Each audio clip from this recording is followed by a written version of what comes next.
Let's go. Let's go. Oh, no. Do you want to? Sorry. I'll let you. Next one. I'm excited and I feel relaxed and I'm ready to party. Let's say sorry. You don't need to do that. You don't need to apologize. It's a fucked up female habit. You don't need to be sorry for anything ever. Can you guess what every woman's worst nightmare is?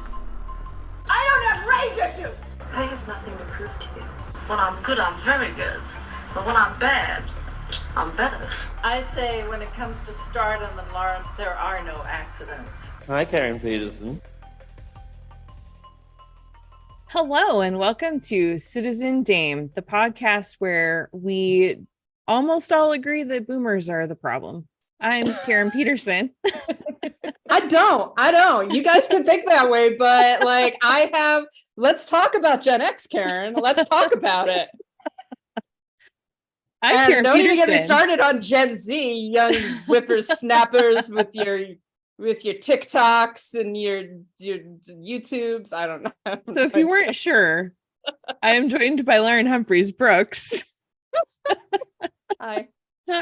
Always. And we have very special guests today. I'm so happy to welcome Cortland Jacoby. Hi, guys. Thanks for having me. Hey, Cortland. Why don't you tell folks a little bit about who you are and what you do? My name is Cortland. I live in DC and I am a writer, film writer. Yeah. Where do you write? I write for Punch Drunk Critics, which is a local DC based website. And I also freelance as well. So yeah, it's been fun. Awesome. Well, I am friends with your boss, and that is how we ended up meeting. We met at the Middleburg Film Festival, right? Back in October. Yes, we did. That was fun. It was fun. That was a good festival. I liked it. It's a nice little festival. It's very, I don't want to say humble, but it's very it's not a Sundance. It's not a Venice. It's aware of what it is, I think. Yeah, it's definitely. So a few years ago, I got to go to the Hamptons Film Festival, and there are some similarities between the two because you're in areas that are pretty wealthy and white. Yes.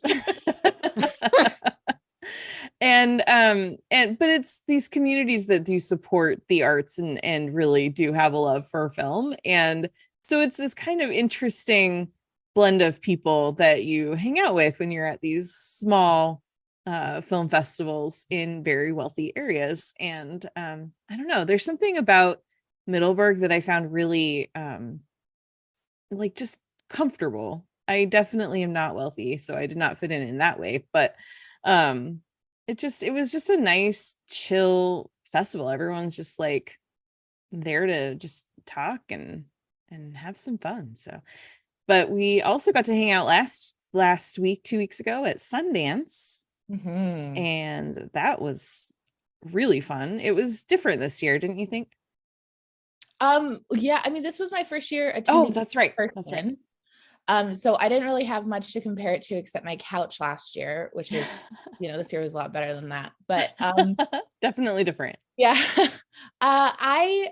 It did feel like a little bit more understated than I was expecting, but I think that also was because of the number of people who were attending. I mean, attendance was definitely down, I think, across the board, but also among critics. It just didn't have the same vibe. Like I was expecting for some of these screenings to, either be put out, like I wouldn't be able to get in, or I was expecting like a lot more people, and that never happened. So yeah.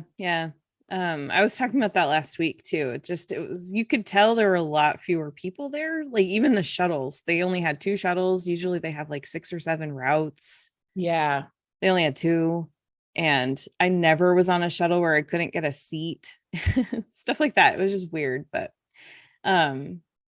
anyway, so really quickly, and then we'll move into our main topic of the week. But what were a couple of your favorite films that you saw at Sundance? My favorite film of Sundance is one that I just feel like not enough people are talking about. It's Erica Tremblay's Fancy Dance. Erica is a writer and sometimes director on the television show Reservation Dogs, and Indigenous life and Indigenous issues are very, very important to her, and that definitely comes through in Fancy Dance.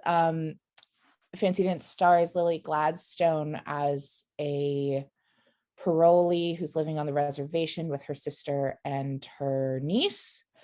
And when her sister becomes one of the many Indigenous women who are missing, the custody of her niece comes up into question.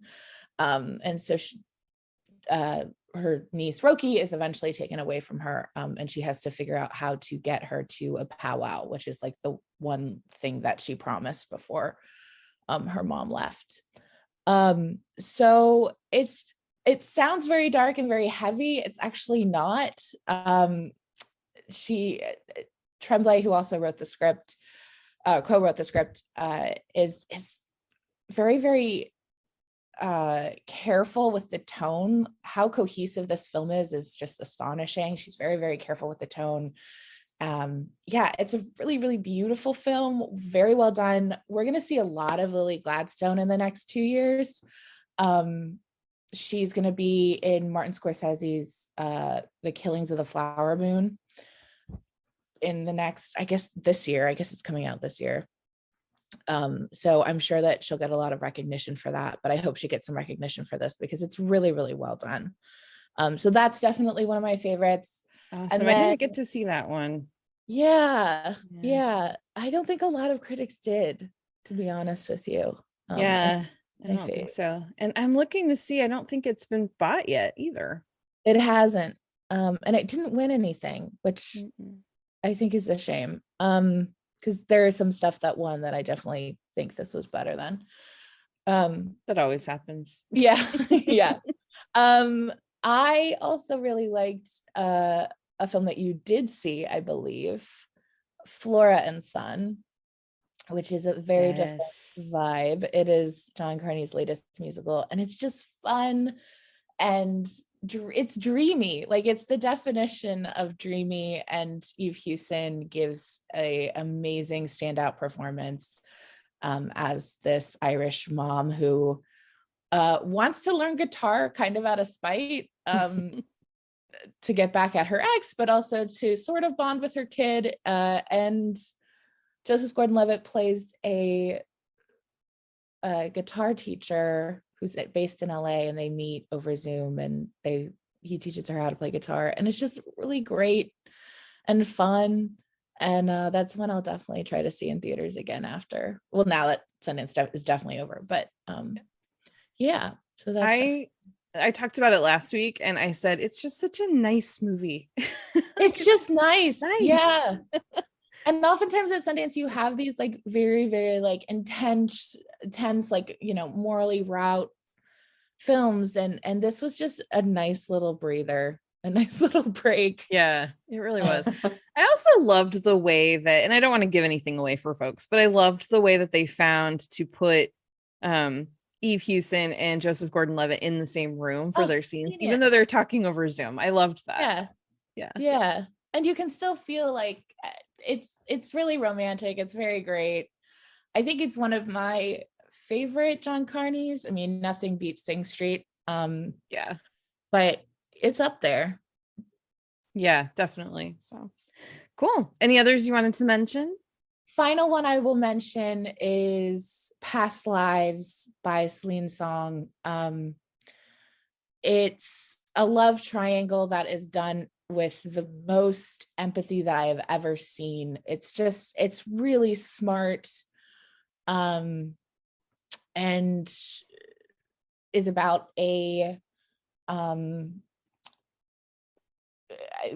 I guess you would describe them as young lovers, like first loves. They're both from South Korea, and the girl, Nora, immigrates to the US when they're young, and so they lose touch. And so we meet them at various points in their lives where they reconnect, and the timing is never right. And then they meet, the last time they meet, she's married, and they have kind of this will they, won't they kind of vibe, which sounds very boring and done. However, like I said, I've never seen a film like this with so much empathy, and like slight humor. Like it's everything. If you're laughing, it's very, very hidden, I guess.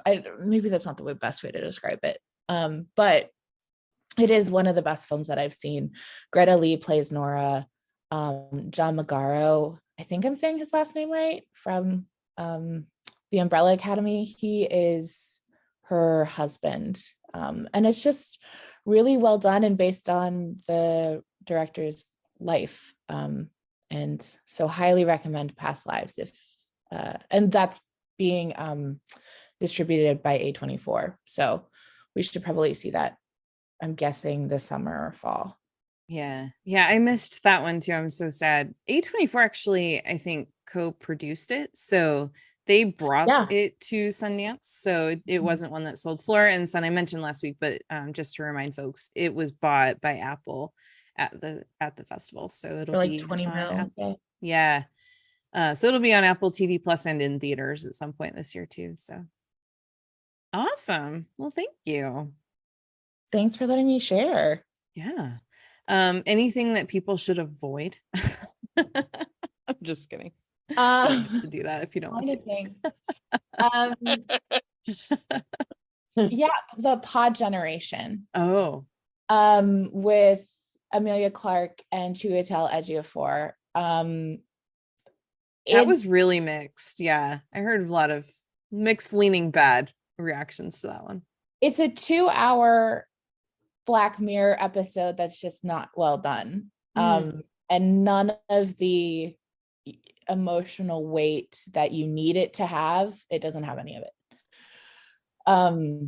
Everybody's just annoying, the world's annoying, the people are annoying. Like I just couldn't, it was very, very hard to get through.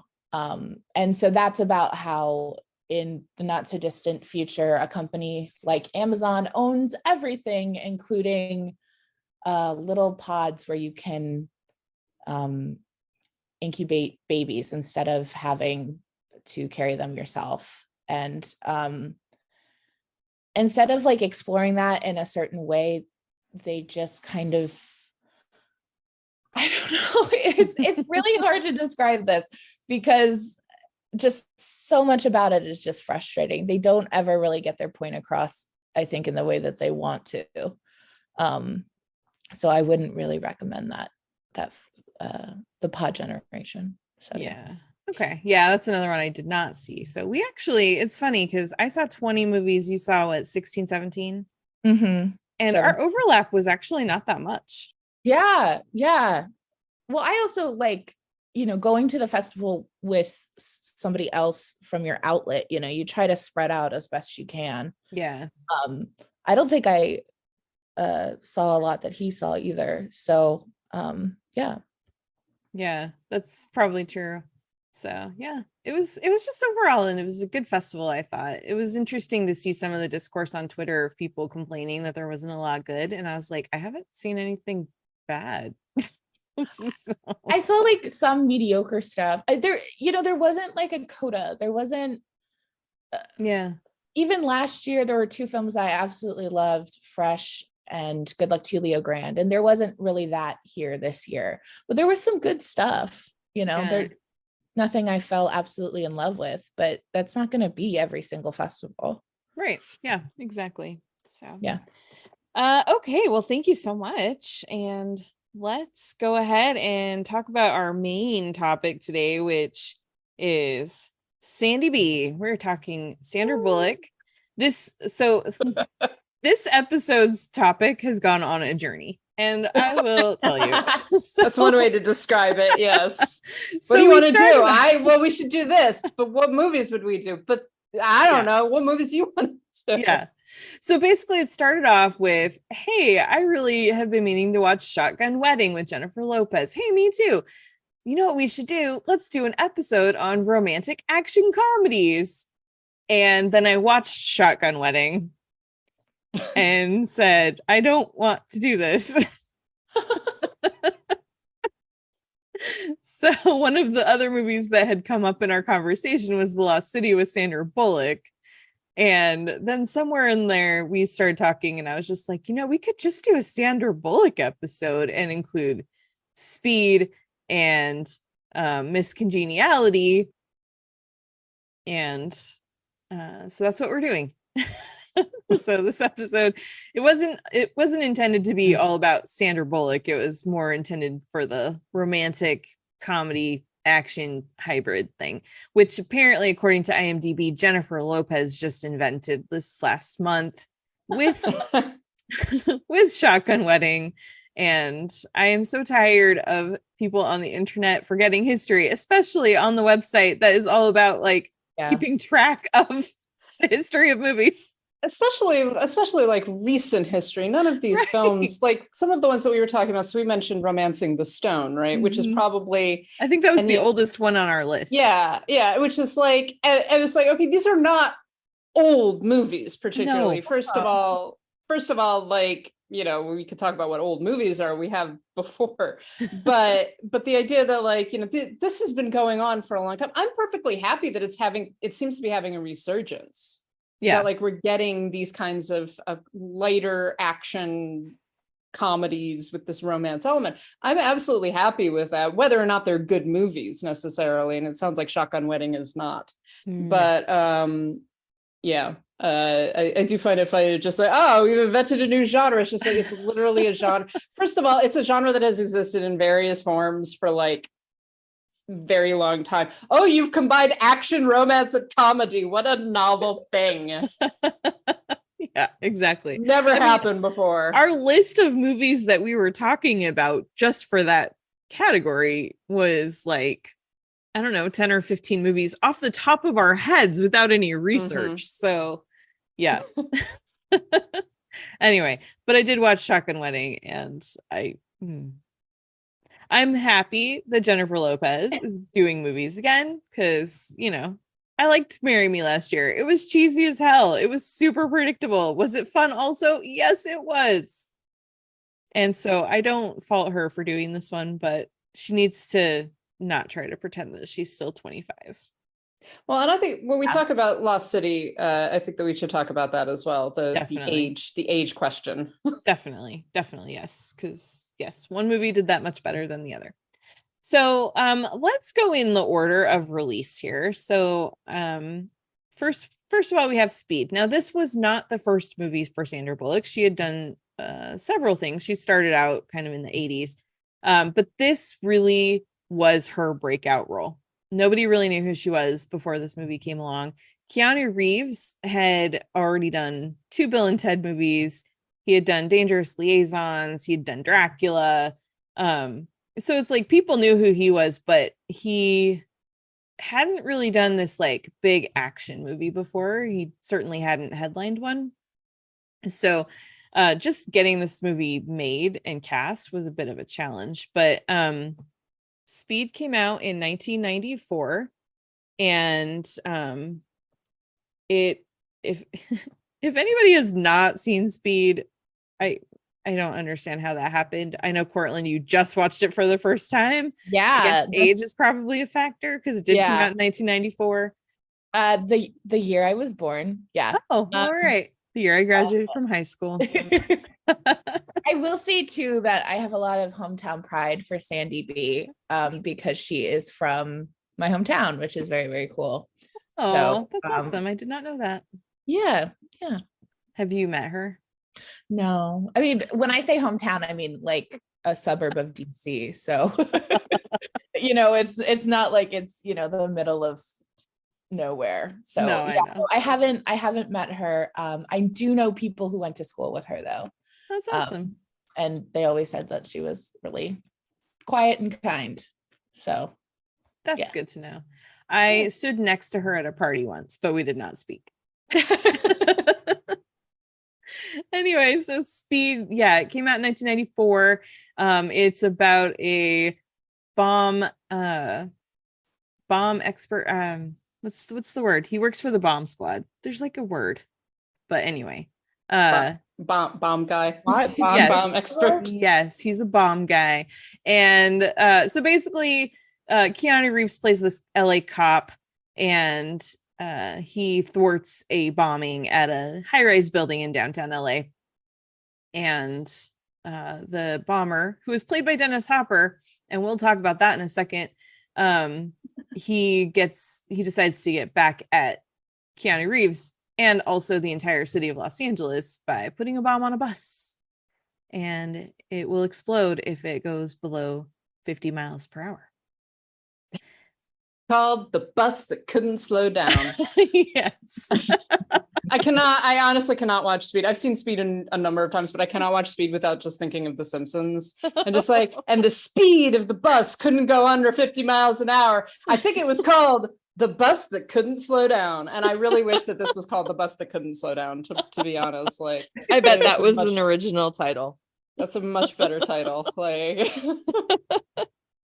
all right. So who would like to go first? I would really like to hear from Cortland, who has just seen this for the first time, because and here's the thing.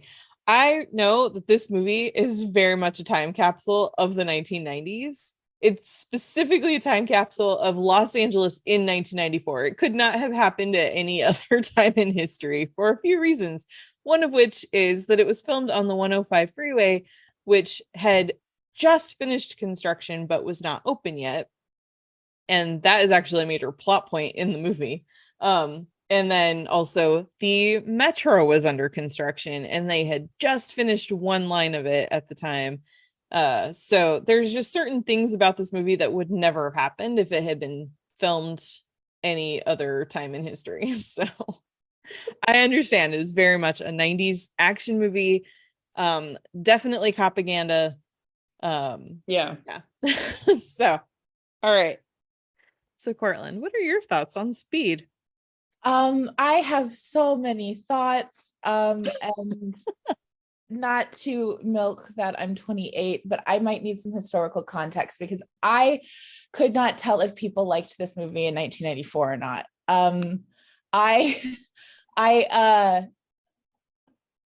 I really, first of all, there are parts of it that are absolutely still very thrilling, which there are some of the action scenes that really do hold up.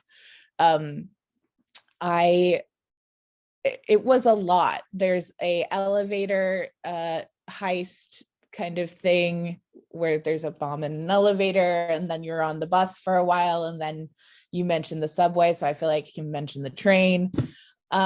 This is the planes, trains, and automobiles of like thriller heists, you know, like I like that. That's a good description. It really is. And so like I had a lot of thoughts. I really liked the idea when they're on the bus. I really liked that. I liked how contained it was. I feel like it's a really great device for storytelling and we can really like humanize with the people who might die.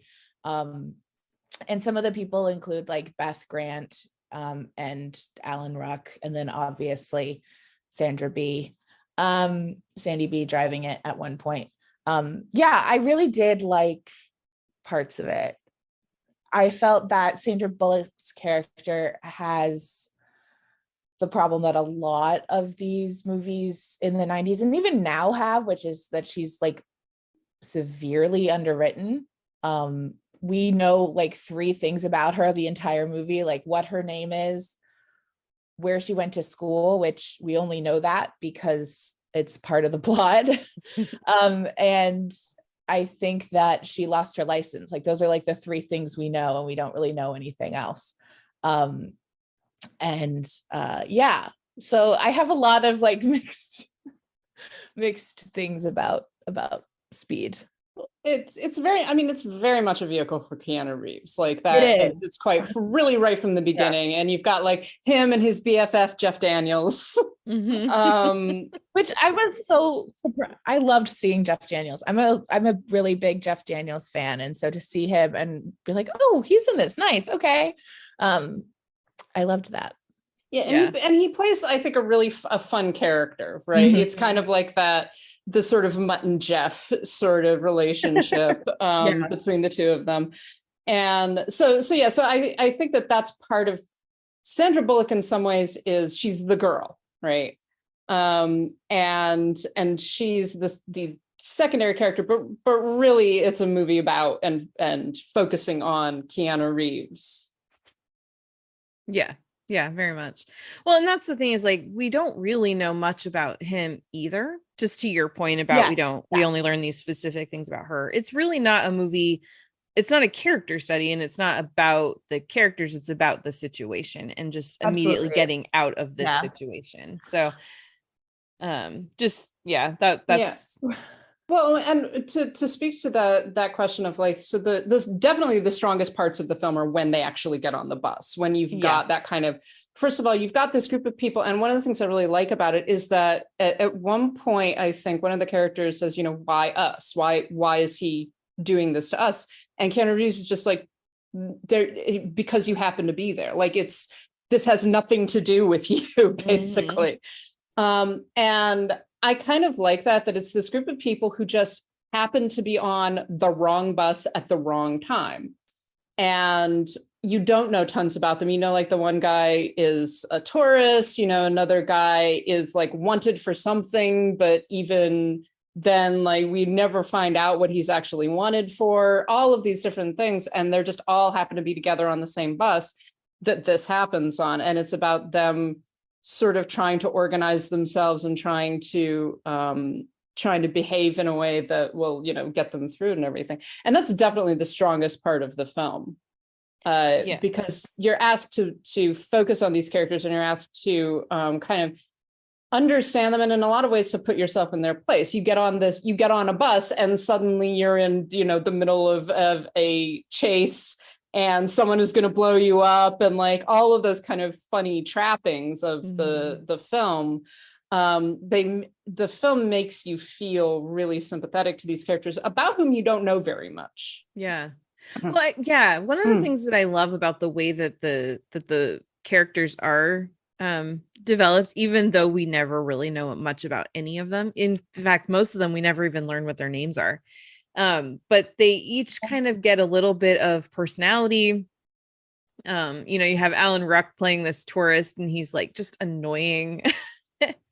And then eventually, but you even start to feel bad for him too, because it's like this poor guy, he's visiting town and this happens to him when he leaves the airport. It's like this first time in LA. Yeah. It's just like, oh, and I do like he has a great line, just like, this is the airport. I've seen the airport. Yeah.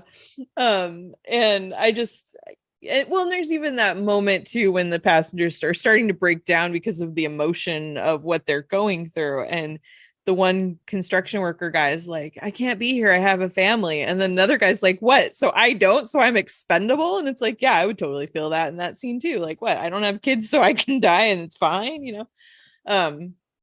Yeah, so I think that they did find a good ways to at least introduce some personality into these people so that we do care about what happens to them. We're invested in them all getting off this bus. We're on it too, right? Yeah. Getting Keanu on the bus is like a whole ordeal. And I was invested in that Jaguar owner just in general. I know he's only on for like 5 minutes, but he's great. Yeah, he's so memorable when he's just like, yeah, get on the bus. Yeah, do that. Get away from me. The poor guy. And it's like, you can tell he just bought that car. It's his pride and joy. Oh, yeah. So something, just to answer a question, or, you know, you mentioned before you wanted some context to this. So yeah, I very much remember this movie. Like I said, it came out when the year I graduated from high school. It actually came out the week before I graduated from high school.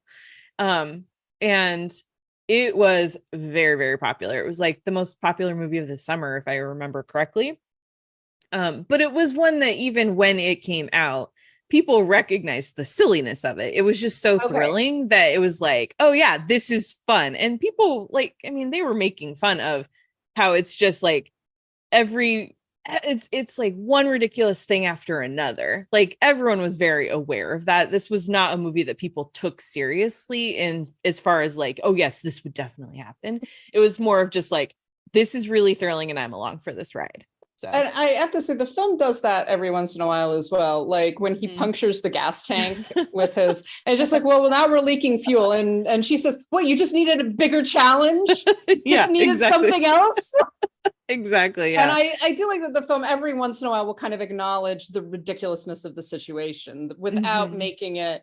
It's like, this is a serious situation and we need to get these people off of the bus until the bus explodes. But also this is silly as fuck. Like, oh my God, how is this happening? Yeah. Well, and I love that one of the things that I think really makes it work and keeps the action propelling forward is the fact that like you don't know what the next challenge is going to be. So it's like they have one thing and they're dealing with that in the moment. And then it's like they'll worry about whatever's going to happen next when they get there. And so it's like the first challenge is finding the bus. The second is getting him onto the bus. Then the third is like, we're in the city. We can't be in the city driving 50 miles an hour, especially at this time of the morning. So it's like, then, okay, so we're going to get onto the freeway, but, it's a flat, it's like a right turn. You can't just like coast onto the freeway, so it's like just all these challenges and then jumping the bus, which is a whole other thing. Which is classic, and I will defend it to my dying day. It's 100%. They jump the thing because it's gotta go faster. It's great. And they actually jumped a bus. I'm just saying that was real. They didn't jump it over a gap. They took the gap out digitally, but they did build a ramp and jump that bus. So yeah. Although the logic of jumping a bus loaded with C4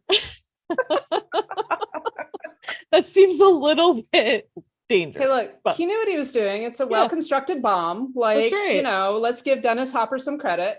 True. Really quickly before we talk about Dennis Hopper, I just wanted to mention one of the things that I found so strange watching. I just rewatched it over the weekend for the first time in I do not know how long. And there's an overhead shot of Keanu Reeves, when he's in his own car racing to find the bus. And it's like this overhead shot. He's on the freeway and it looked like a shot from that they show all the time of like the OJ Simpson Bronco chase. Yeah. And I was just like, oh, that's weird. And what was especially weird is the movie came out the week before the Bronco chase. Yeah, so I was just like, oh, that's so strange that that's in there, even though it happened before. Like it wasn't intentional, is what I'm saying. It's just like a weird coincidence that happened. So. It came out June 10th, right? 94? Yeah. Okay. And the Bronco chase was like the 14th or 15th. Yeah. That was 5 days before or after I was born, actually. Ironically. Well, I celebrated your birth by going to the movies. By going to see Speed. I appreciate sure did. it. In fact, I think I saw it twice over. I had a big Keanu Reeves phase, but sorry. I was just going to say, just in terms of Sandra Bullock, I like the balance between the two of them. They're both very deadpan. Yes. Right. Yeah. Sandra Bullock is very she's very believable as this woman who's just like, I'm just trying to go to work. And now I'm driving a bus that's going to explode. Like there is that sort of but she's very much in control. She actually does get to do things, which a lot of women in these movies don't really get to do. Yeah. And I like the kind of rapport between the two of them. I believe it at the end where they're just like, let's just make out. I absolutely accept that. I'm just like, yes, I think that's totally reasonable. Yeah, definitely. Well, and I like the fact that no one ever acts like it's, surprising or weird that it's a young woman who ends up being the one driving the bus. It's just kind of like, well, she's the one that jumps up and does it. So, it's just, we're just going to roll with it. It's not the person who ends up driving the bus isn't ever made to be a big deal. Right. Yeah. So I liked that. And fun fact that I learned is that Sandra Bullock actually she really learned how to drive a bus and took the test and passed it on her first try. That's awesome. Yeah. So I'm sure she doesn't still have her bus driving license, but she got it at the time. She could have driven a bus in LA. Good for her. She could have. So yeah, definitely. Before we move on, one thing I did want to bring up too, though, I recently saw Bullet Train for the first time. Yes. And watching Bullet Train and then watching Speed is very interesting because I think there's a lot of, I mean, it's natural to compare the two because, you know, there is a train in both very different trains. Yes. I don't think we'll ever get a bullet train in the US, but it's it's interesting to like watch that, right? To hear, you hear Sandra Bullock's voice throughout Bullet Train without really seeing her. So in a way, she's sort of like Jeff Daniels' character, who's out of commission most of the movie, and solving the actual mystery of who Dennis Hopper's character is. But I don't know. I would like to see Sandra Bullock in another train movie or another like high speed kind of vehicle sort of thing for her. I don't know. Complete the trilogy.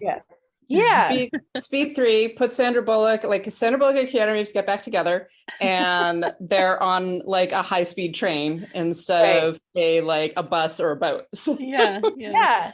I will mention that Speed 2, which we did not choose to talk about. I love how at the end of Speed, she has that conversation with Keanu Reeves of like, relationships based on extreme experiences never work out. Like, okay, well, I guess we'll have to base it on sex then. And so then in Speed 2, which he did not want to come back for, she has a new love interest and spends the entire movie talking about what an idiot Jack ended up being.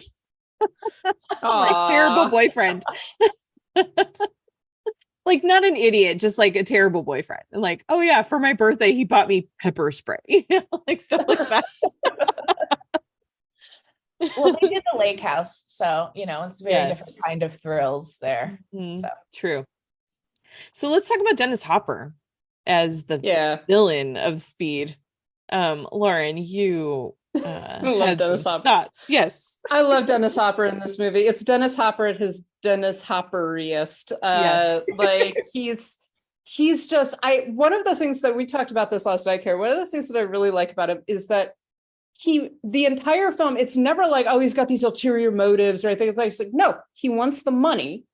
And they in his view, they screwed him out of the money the first time, and so now he wants it. He wants it now, right? And that's the whole goal throughout the entire film. He's just like, I don't have any other reason to do this. I want my money, like, period. And so he's this wonderful combination of just total psychopath, who is also, like, as they say, crazy but smart. Yeah. And has a very simple and very straightforward, and the film never tries to give him further motivation beyond being like, oh, he was a bomb expert in the police, right? Which makes sense to his character and everything. But no, he's just like, I want to be paid, and I'm going to get my money. You owe me my money. Give me my money. Mm-hmm. That's it. Yeah. And I think that he does that character so well, and he's so unhinged through the entirety of the film. But at the same time, you believe that this is a guy, one, that would be a bomb expert, that would be like into this kind of thing. And two, would be the sort of person that would just go absolutely bonkers and be like, you know what I'm going to do? I'm going to blow up a bus. Mm-hmm. And see what you could do about it, bitch. Like that's basically his attitude. Pop quiz, hot shot. Yeah. And Dennis Hopper really does. He sells it so well as this like white dude who feels like he's been wronged, and his way of getting what he feels is owed to him is to take it out on innocent people who have nothing to do with what happened to him. Like, it's not even in the city where it happened to him. So it's not even in the same state because he's from Atlanta. It's like, yeah, sure, you idiot. Come out to LA and hurt these people. So yeah, he totally sells that 100%. I really appreciated the amount of money he wanted wasn't that much. It was only like $3 million. Yeah, enough to retire on. It's enough to retire on, which I can appreciate that. I that was a really, really nice touch. So he's evil, but he's not that greedy. Yeah. It wasn't like 30 million. I had to like rewind. I thought they said like, you know, 30 million or 13 million, and no, it was 3, and then no, it was 3 for the elevator job, and then he ups it by $700,000. Yeah, 3.7. Well, because the bus job took some time and planning, and he wanted compensation for that, but not a full million. It's not worth a full million more, just 700,000. That is a good point. Like he even says that he spent 2 years on the elevator job, and so he's just like, you took this away from me. You took this away. I spent all of this time and effort and money to do this, and now it's like, now I got to do it again. Yeah. Jeez. Yeah. I also love the random mannequins in his in his bunker. That are just there, and one's wearing a police suit. Didn't make any sense, but I loved it. I think that, and this is just my my kind of knowledge of LA, I think that he was holed up in an abandoned warehouse in the fashion district, and that those mannequins were just there. But yeah, they never explain that. So that's just me going, I'm pretty sure this is where he is. Like I said, this is a very much an LA snapshot movie. So well, and I appreciated that, like, it was a different kind of LA snapshot movie. Like, it was a very much, working class, everyday kind of vibe that you saw, which I liked. It kind of reminded me how Causeway like showed New Orleans in a very like pedestrian kind of way, and not just, all the hustle and bustle of Bourbon Street. So I appreciated that about Speed. Yeah, that's a good point. Thank you. Okay, so 2 years after Speed, Sandra Bullock stars in, now this time she is the headliner. Sorry, this wasn't 2 years. This was like 6. This was 2000. For some reason I was thinking it was 96. I don't know why. In 2000, there must have been another movie she did in 96 that we were talking about. I don't know. Anyway, Miss Congeniality. This time she's not driving a bus. She is an FBI agent, and she goes undercover in the Miss United States beauty pageant, despite being quote unquote ugly. See, this film, I love this film for trying to convince us that at any point throughout the entire movie, Sandra Bullock is unattractive. Like, even I feel like that's the joke, though. Like, I feel like that's the whole point, is that she's never gonna be unattractive. She's Sandra Bullock. Well, and I do think that they note a lot of the time that it isn't really the way that she looks, it's the way that she behaves, right? Yeah. It's like she, eating the steak with all of the ketchup and, shirts with stains on them, all of that stuff, that a lot of it is not so much, oh, you can't possibly be beautiful. It's more like, you are a total mess. Yeah. Yep, exactly. So what are your thoughts, either of you, whoever wants to go first, about Miss Congeniality? I'll start. I have mixed feelings about Miss Congeniality. Okay. Because it is one of those films I always kind of go back and forth about, like, is this sort of feministy or is this kind of reactionary? And I do think that's somewhere in between. I like the fact that, it actually addresses the whole issue, the issue of sexism in beauty pageants and the behavior of people around beauty pageants, but also really gives all of these women true characterization. Like, by the time we actually get to the beauty pageant part, I think that that's where the film stops being sexist, because earlier you've got this whole thing about like all of the dudes making very crass jokes, all of the commentary that like the Benjamin Bratt character has, even the Michael Caine character, I love Michael Caine in this movie, but he's also a total dick. Mm-hmm. That's why we love him, is because he's a total dick.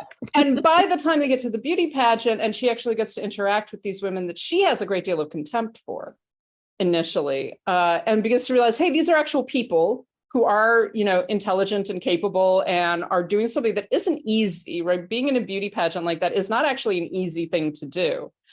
I like the fact that the film begins to focus more and more on these relationships and her friendships with the women that actually play into the end of the film, rather than like, oh, isn't it funny that this, this unladylike lady is now going to do a beauty pageant.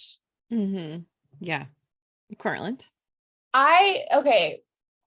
This movie is my Shawshank Redemption. If it was on TV as a kid, I would watch it. So, and it was on a lot. Like, I think they switched, like one weekend they would have like Shawshank and the next they would have Miss Congeniality.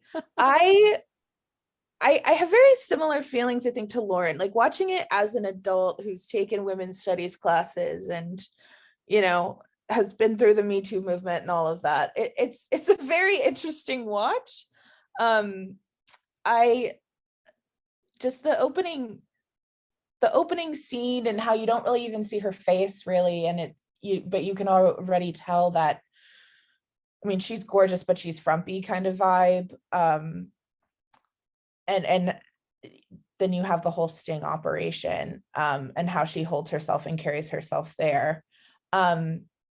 I don't know. It was just very interesting watching that as a full-blown adult. And then to have, I don't remember Michael Caine's character being so dickish. And then I watched it. I was like, oh wow, what an asshole. Yeah. And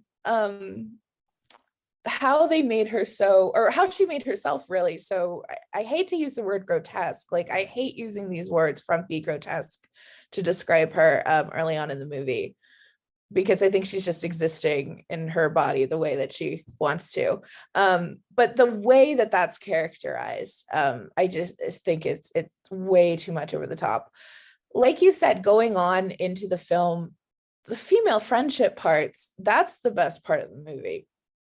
It's like as these women bond, the little song that she sings when she's showing people how to beat others up. I mean, like it's the best part of the whole film. Highly recommend not doing that on the playground, because you'll get in trouble. Yeah, we have zero tolerance rules now. Yeah. No, I got in trouble. I'm telling you that I did that and had to sit out at recess. Aww. Luckily, I didn't make contact with the kid, but I almost did. Anyway, don't recommend doing that. But yeah.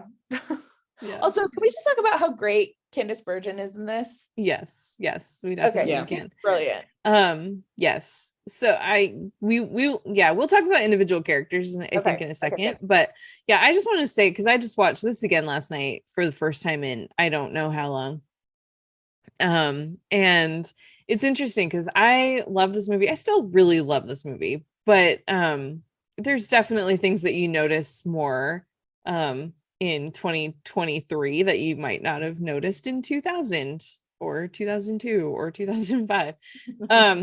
But it's interesting because I think one of the things that really makes Sandra Bullock's character, Gracie Hart, interesting is in that opening scene where they're doing this sting operation and then they're ready to arrest this guy, and he feigns that he's choking, and she's ordered, stand back, don't jump in, everybody hold your places. But it's her, she has this empathy, and she's not willing to let someone die, even if it means violating orders. And I think that is something that is really an important character trait that gets established right in the opening scene for her. And it's something that even she doesn't necessarily recognize that she has in herself, but it's what makes her a good agent. And it's what ultimately actually makes her perfect for this operation of going undercover at the beauty pageant that she absolutely does not want to go to.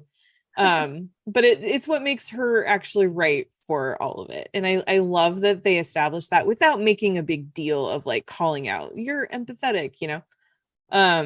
And then the scene, it's interesting because this movie does have two, I would love to see the breakdown of who wrote what, because it has two female writers and one male writer.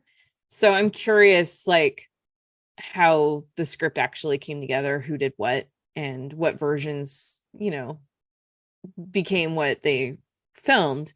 But like even in that scene where they're trying to pick out the female agent to go undercover, and it's, you know, like it's super what's the word? Sexist.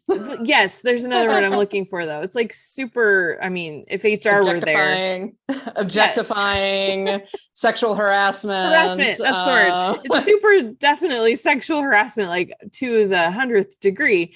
But they try to soften that by also like doing that with the captain and stuff. Yeah, they try to balance it out. I think that there are attempts in this film. They're not they're not deliberately trying to be sexist. I think that there are points of this film where they're making very sexist jokes that the film doesn't particularly question. Right. So it doesn't quite. So like the discomfort, one of the most uncomfortable sections for me is the one where all of the male agents are standing around watching the footage as she is in the dressing room. Yeah. Right. And that's really fucking uncomfortable. And I kept on thinking like some of the stuff that, was said about Donald Trump walking into dressing rooms during beauty pageants and things like that. And the thing is, it's played up as a joke. It's just like, oh, I can't wait to watch this, like all of that. But at the same time, you get this balance of the women actually taking care of each other and helping each other. And I do wish, I would hope that if this kind of movie was made now, that they would actually, those men would get their comeuppance for behaving that way. Whereas now in the film, it's very much played off as it's sort of a silly joke or whatever. But at the same time, you're right, they do try. There's an acknowledgement of the sexism of the system to begin with, right? The FBI is sexist. Yeah. The Benjamin Bratt character gets promoted even though he's an idiot. All of those things. She gets punished for having empathy, for like actually deciding to be a good person, basically, instead of a good agent. She is constantly having to prove herself as an agent, and as a result, basically has to shut off a part of herself, a part of her being female, basically, in order to be taken seriously and to be treated seriously. And even then she's not treated seriously. So the film has this interesting kind of back and forth a little bit that never quite goes far enough, I think, but is still making attempts. Yeah, I would agree with that. And that's what I think is so interesting about watching it now, is like at the time I didn't really think that much about it, but now it's like, no, they need to. Yeah, they would definitely, I would hope. Like if Susanna Fogel was making this movie now. Yeah. First of all, it wouldn't all be male agents in the room. No. So there's just a lot of things that would be different nowadays. So I don't know. Also, watching it from a 2020, I guess 3 now, not 2022, but a 2023 now lens. The way that Bullock plays Gracie at the beginning, I noticed as kind of queer coded almost.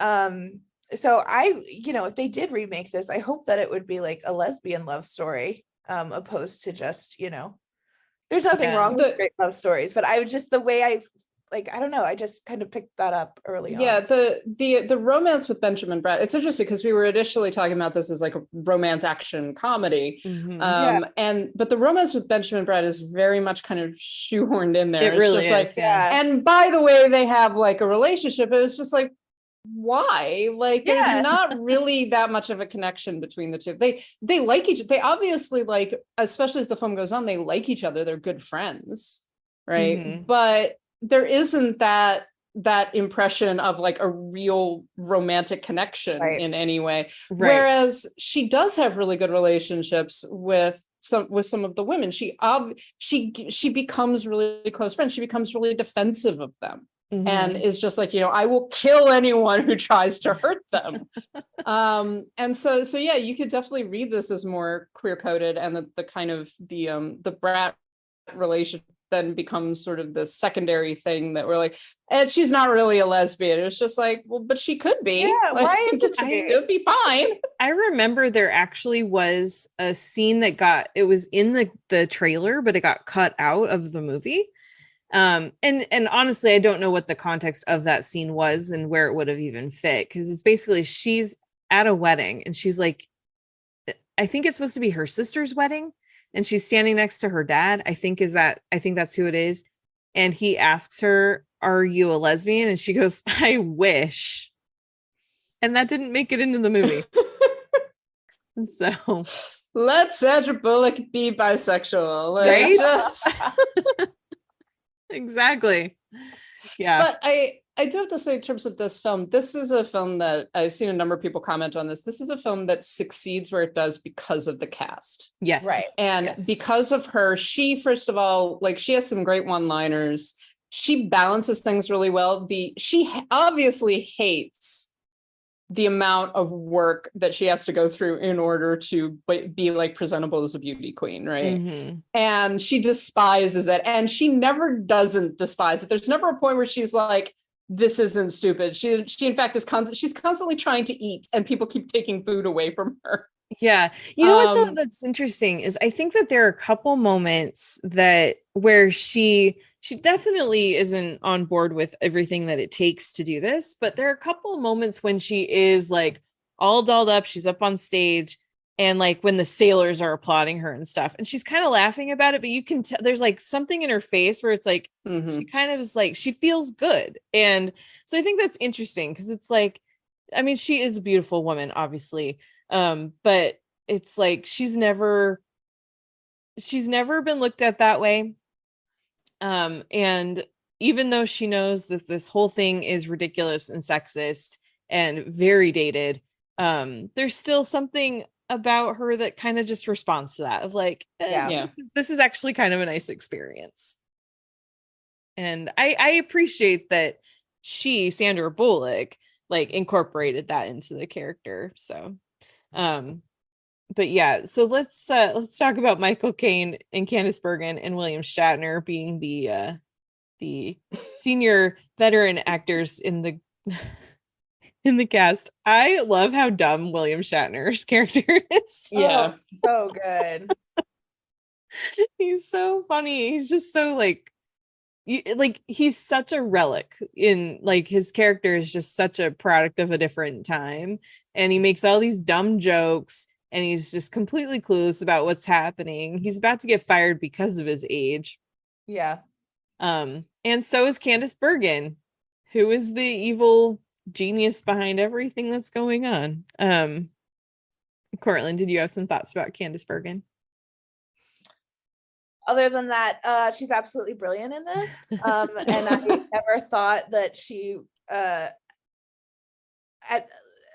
when I first saw it, I mean, I hadn't seen Murphy Brown. But after watching that now as an adult and going back, like the comedic range that this woman had, being able to play, spoiler alert, a villain like this, is great. I think she's brilliant. And the way that she's able to like dress people down just with like a look and but so subtly, nothing too over the top. But yeah, I absolutely thought she was made for this role, and I don't know, somebody else probably could have played it, but not as well as her.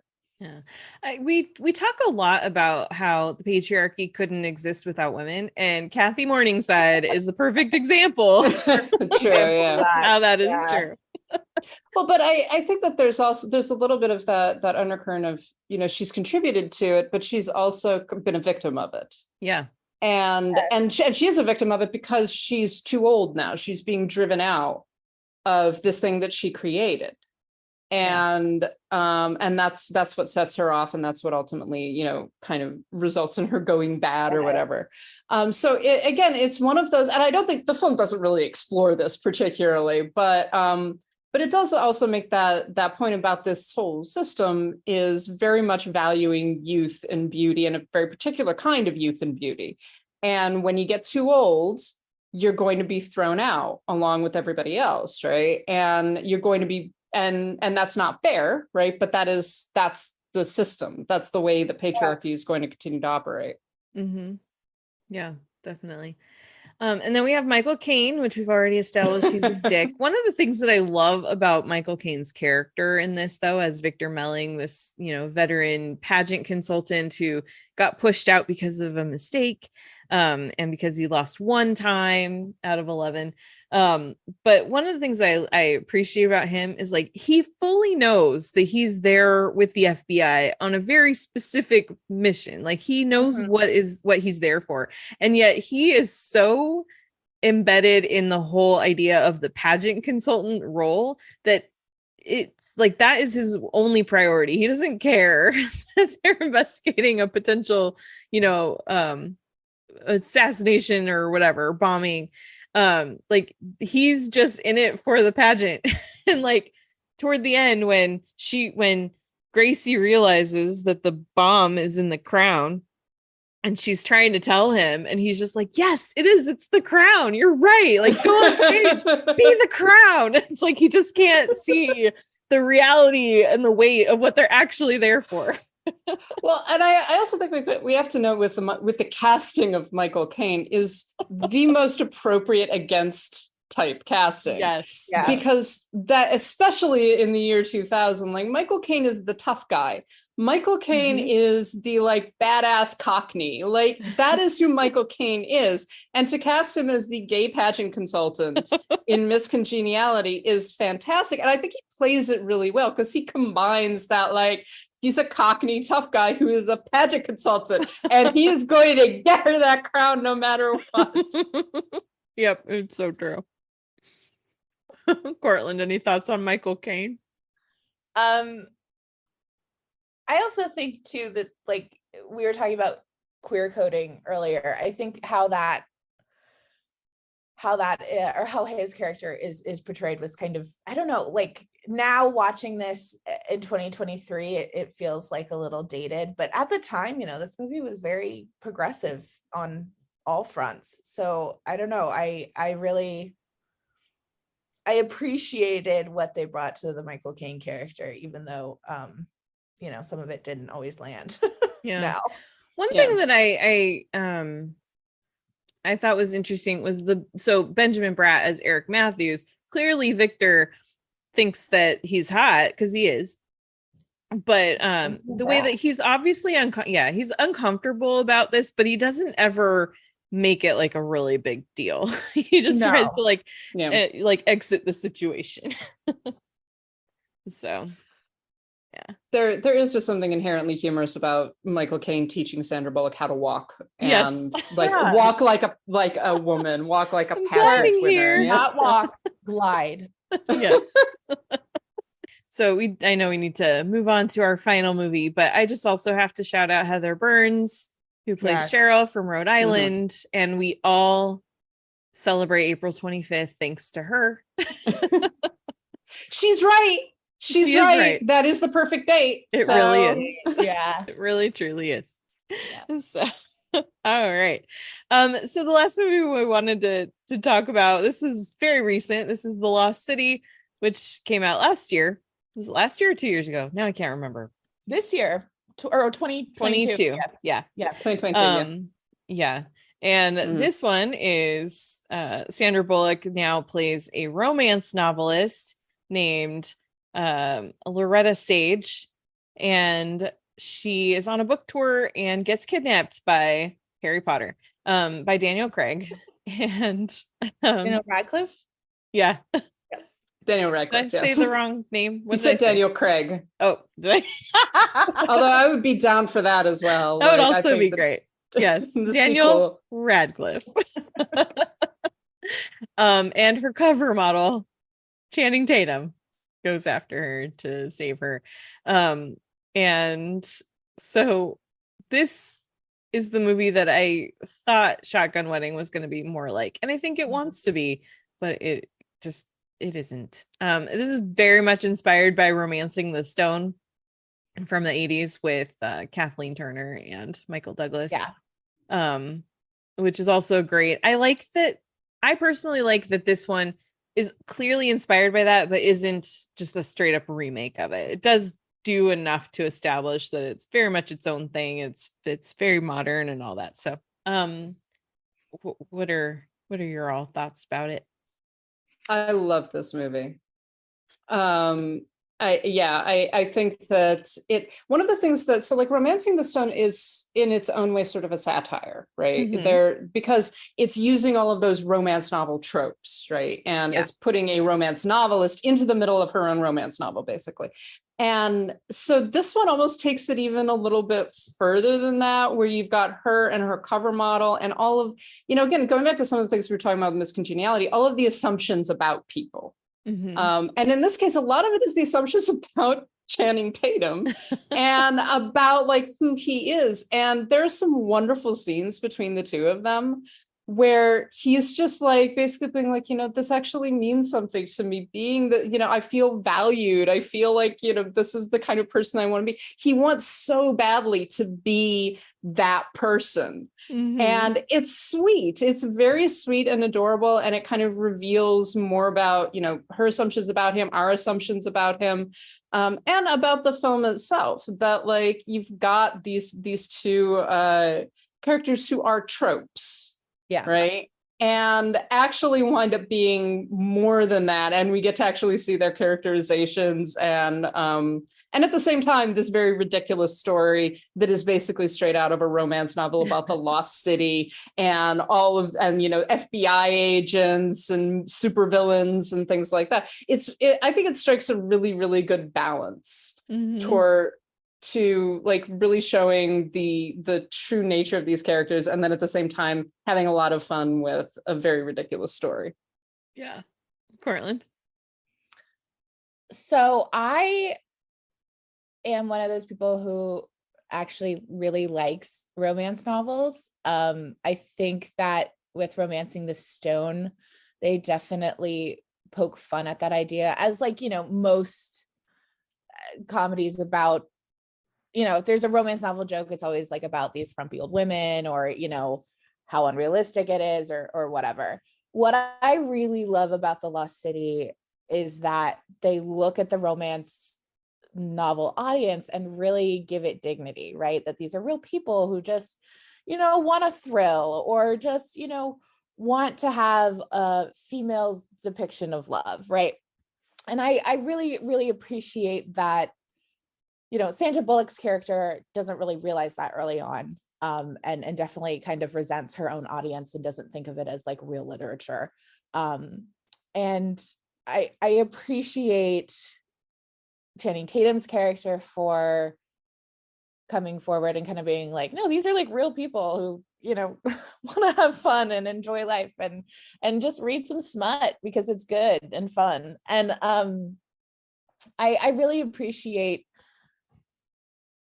them reflecting what I think like shows like Bridgerton and some of these more like female focused sex-based media is doing, and then throwing Daniel Radcliffe as a crazy maniacal villain in there is always fun as well. I will say that this is directed by the Nee brothers, who directed a movie that I was obsessed with in college called Band of Robbers, which is like a modern retelling of Mark Twain's Tom Sawyer. So highly, if you like The Lost City, it's kind of a different vibe, but definitely recommend that movie if you like this one.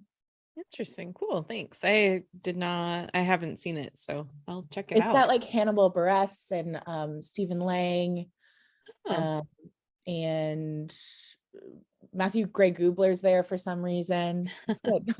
Cool. Yeah. Yeah. So something that you both touched on with Channing Tatum, what I really like about his character, there's a couple of things. Because we definitely could just see him as the Fabio, like dumb model guy who isn't a deep thinker and stuff. And he definitely has some not particularly bright things that he says that are funny, like human mummies. But I like how even in that opening, like in the Q&A that they're doing together, when someone in the audience is asking him a question about like his favorite romantic moment, he's like, I want to hear from Loretta. And it's like he keeps trying to be mindful of the fact that this is her book, this is her tour.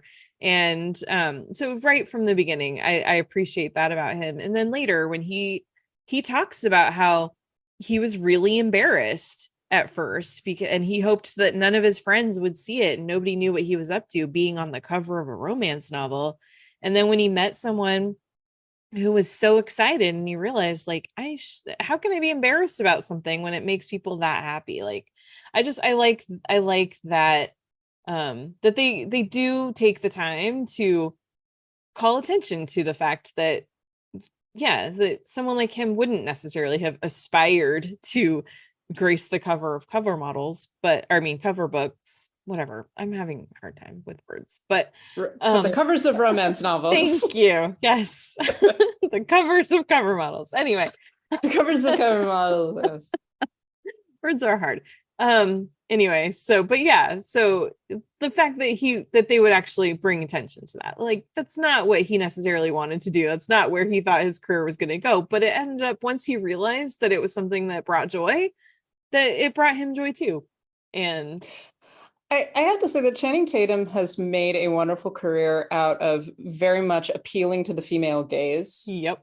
And celebrating that and being like, and particularly as an actor, as a performer, that's very much like, women like to look at me, and that is a good thing, right? And it's not aren't I hot? It's more like, it's really cool that you get so much joy out of this. Yeah. And that's one of the things that I do like about this character as well, that he's not, honestly, when I first saw the film, I thought that they were going to characterize him as being like, oh, he's this stuck up sort of, like you say, Fabio type, who just like thinks that he's gorgeous and everything, but he doesn't. He's like, this is, I am symbolic of something, right?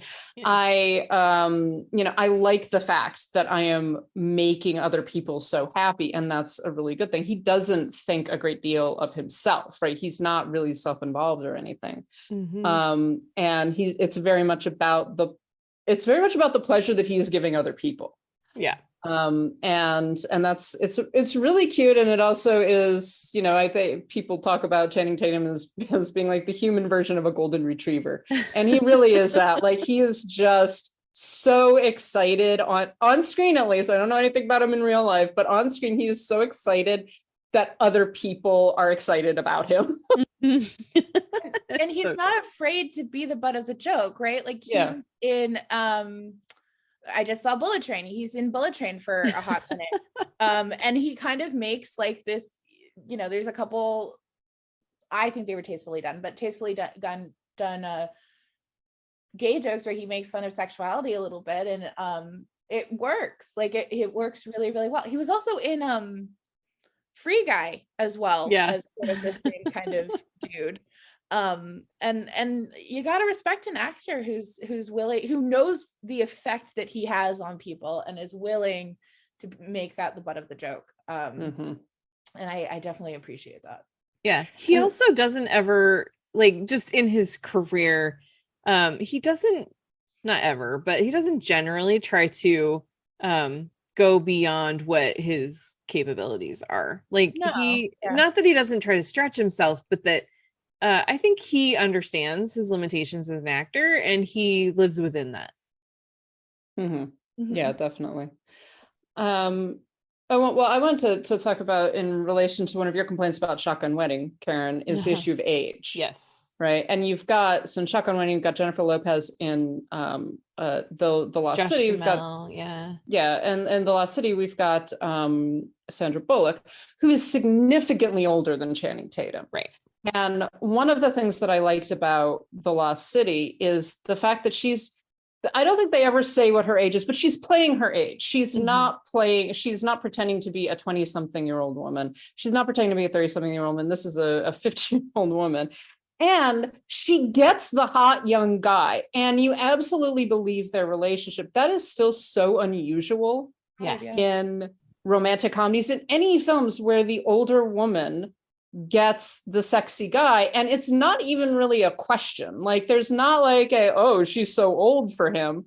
It's very much like, no, they're two hot people that like each other. Like, go everybody.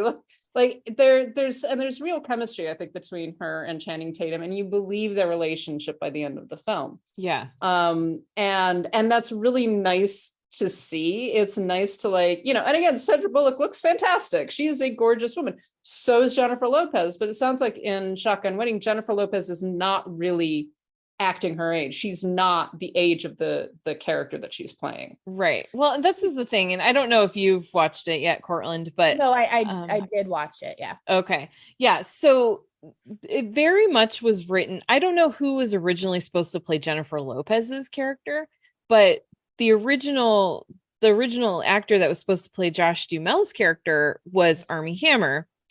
Obviously, they had to recast it, but he's 36 and Josh Duhamel is 50, and they didn't change the script to reflect that they were having older actors play these characters. They're very clearly were supposed to be younger, because there's like a whole storyline about how he's like just turning 40 and his baseball career is over. It's like, no, this man is 50 years old. His career's been over for a long time.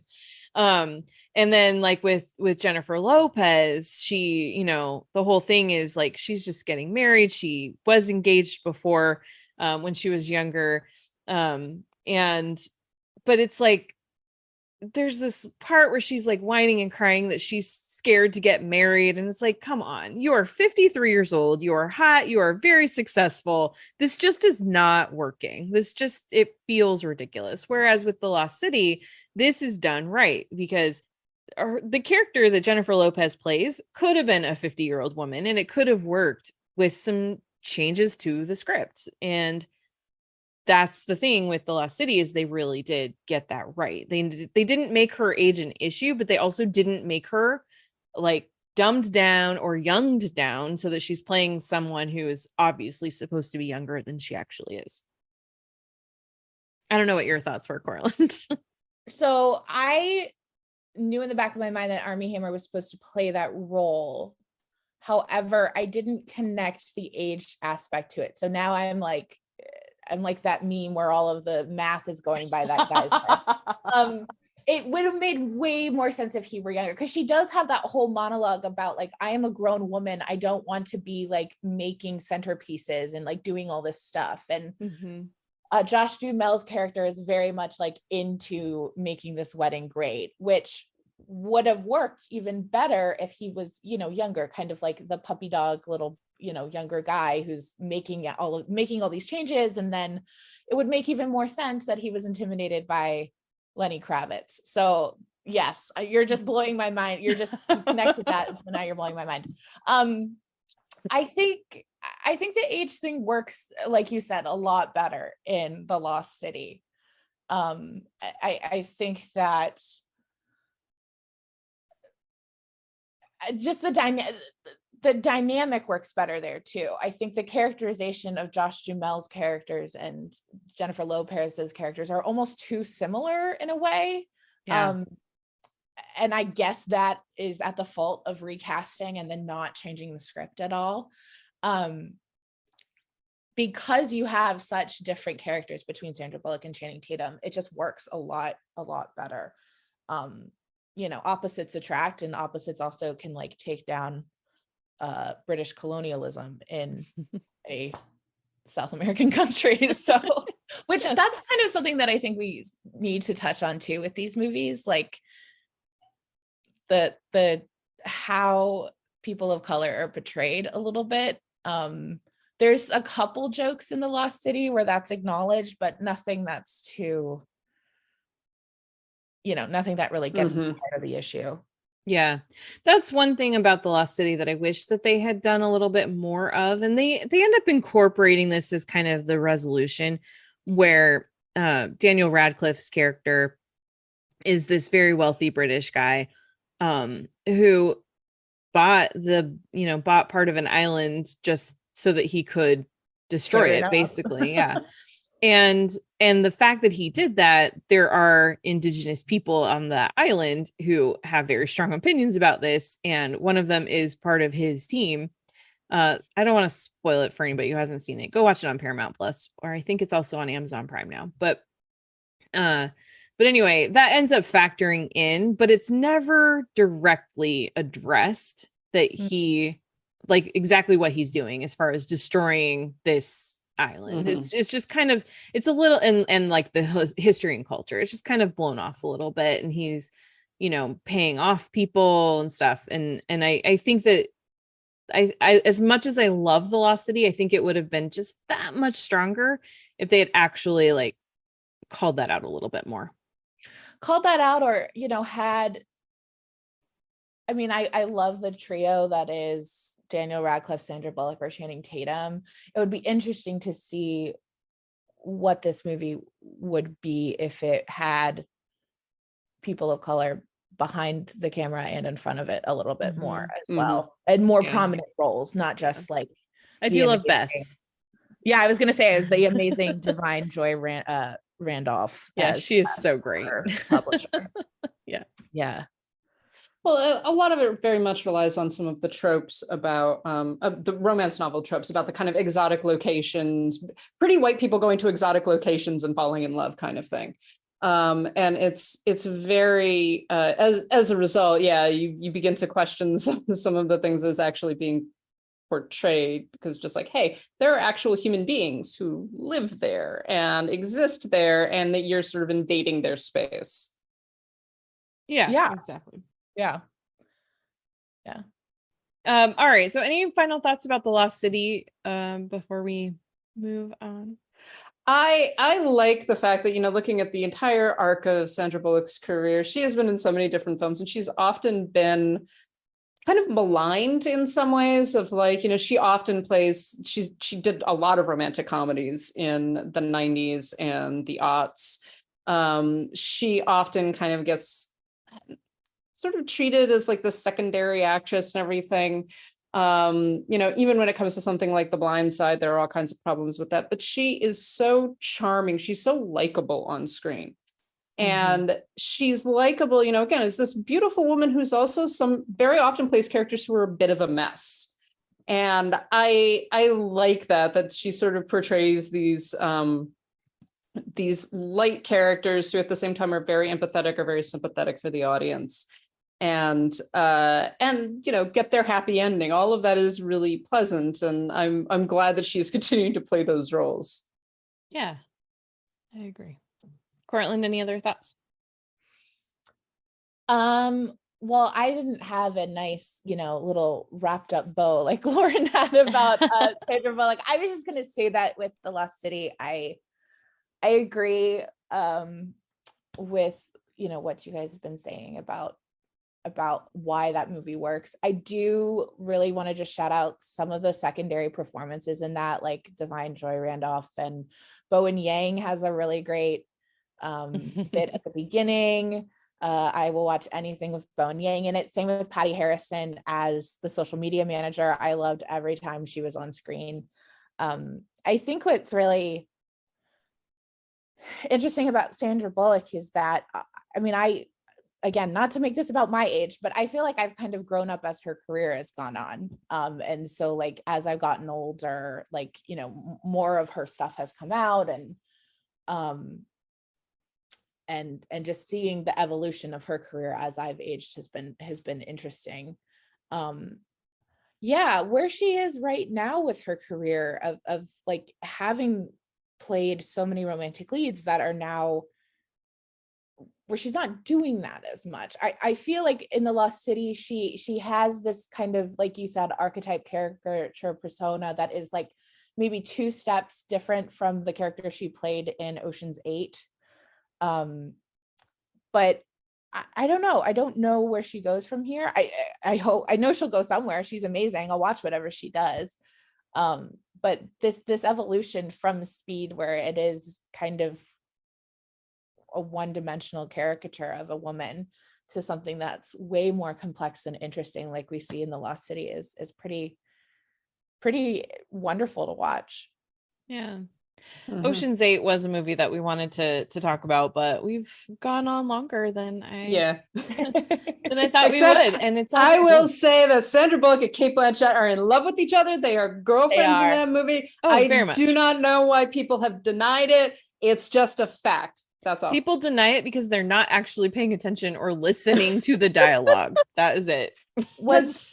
so many stupid arguments about them. It was just like, no, they're lovers. That's what they are. They're girlfriends. What are you talking about? Yeah, I feel like there's a huge percentage, not a huge percentage, but maybe like 30 to 40% of like Sandra Bullock movies that could be a lesbian love story if they had the balls.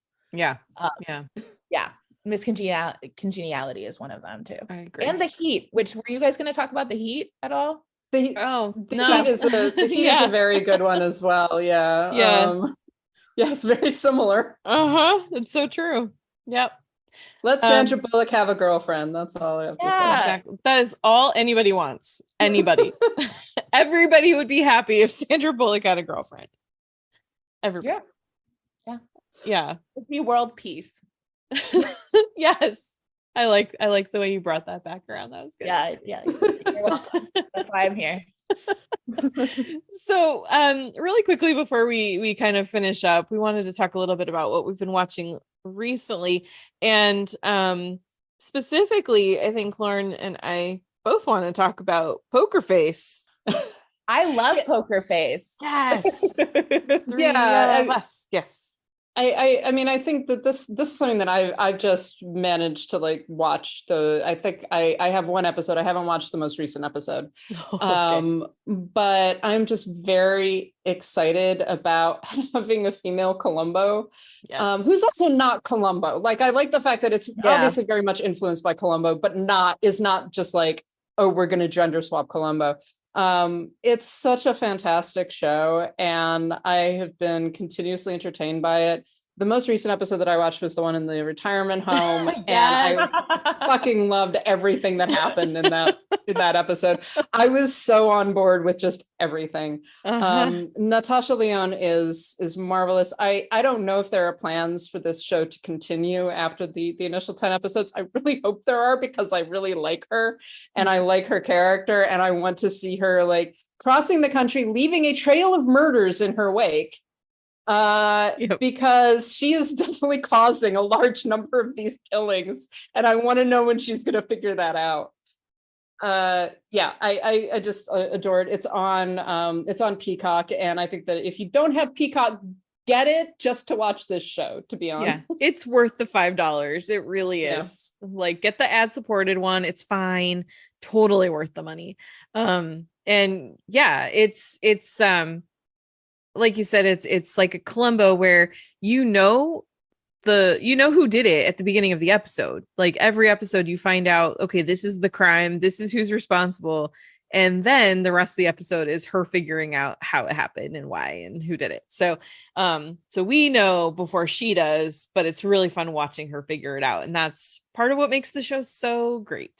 And she also has an influence on the killings. That's one of the things I love about it, is that you see how her presence has created the situation very often, not always, but often, where that leads to a death. I love it. Yeah, it's great. Cortland? I love that I can watch a murder mystery and it not be propaganda.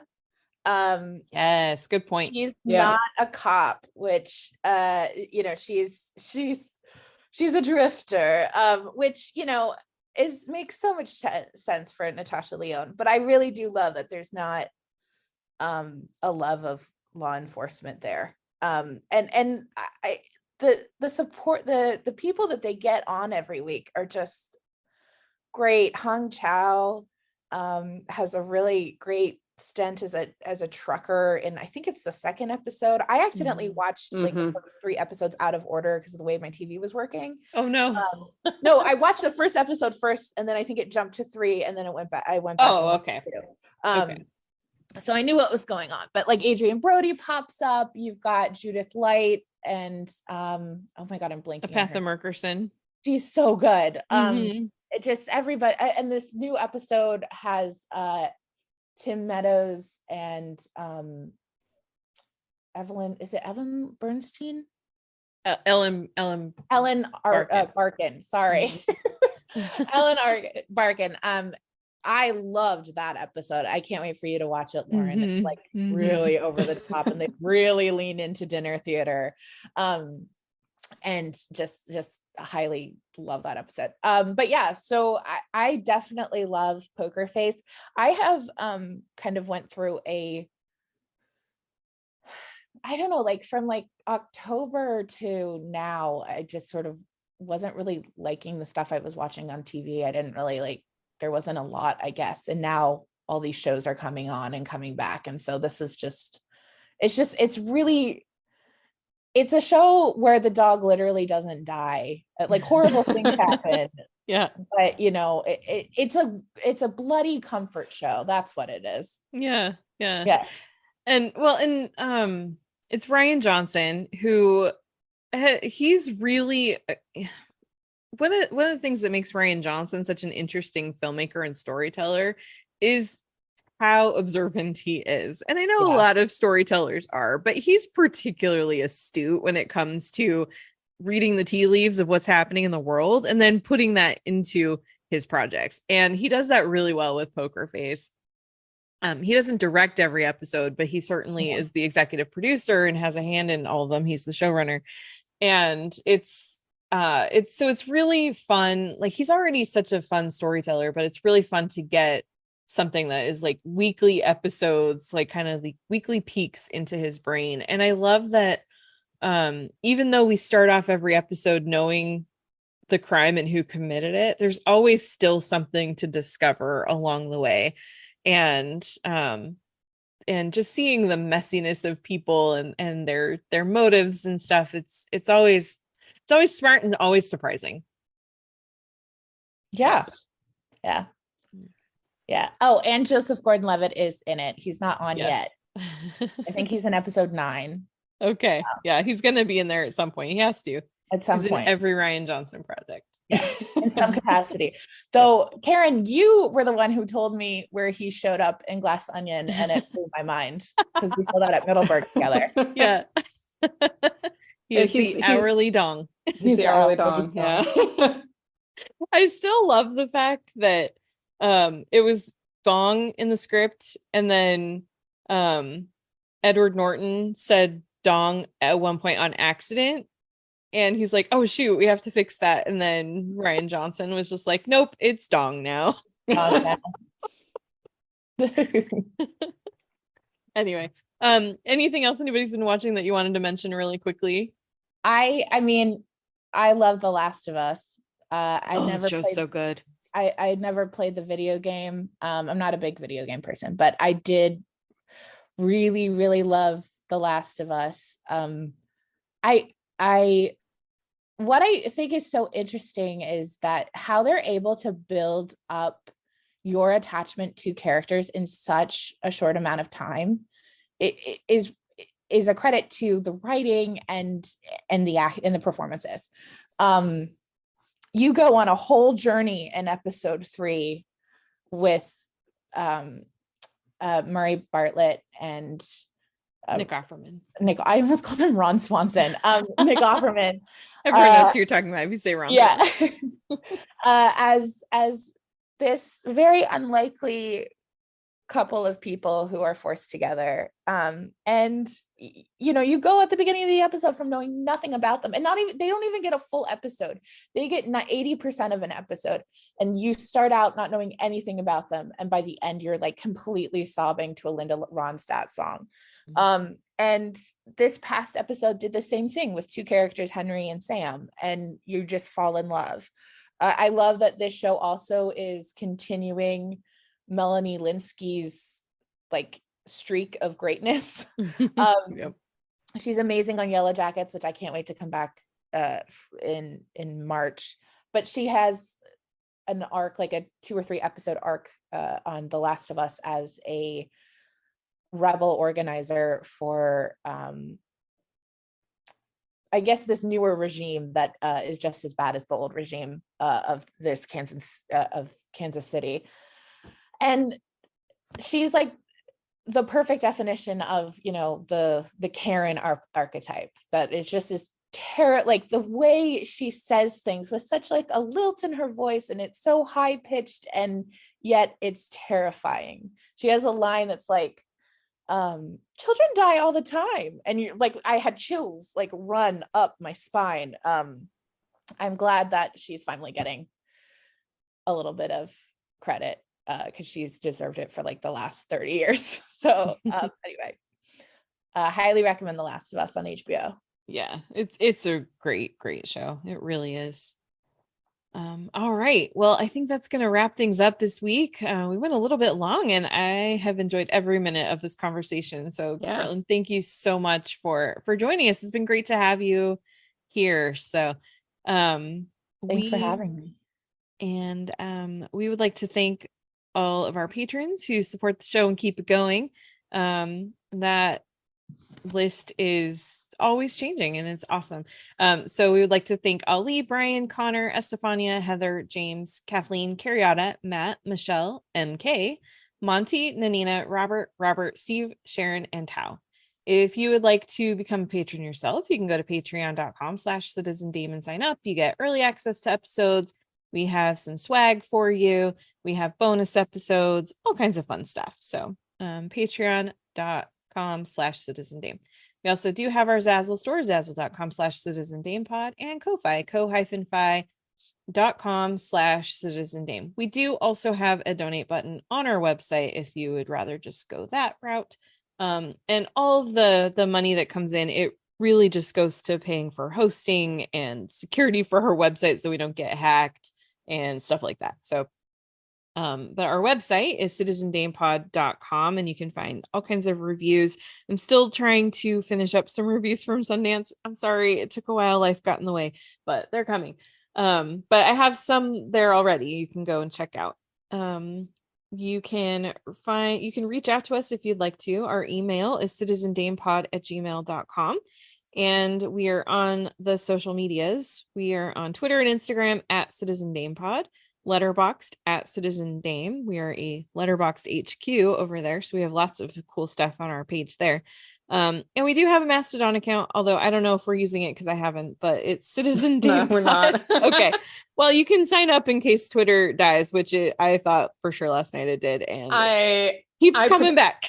I predict that the Oscars is going to destroy it finally. If the Super Bowl doesn't today, the Oscars are the Oscars are its last it's stand. just going to crash. It's just going to crash, and it's never going to come back. That's my prediction. I can't wait. Yeah.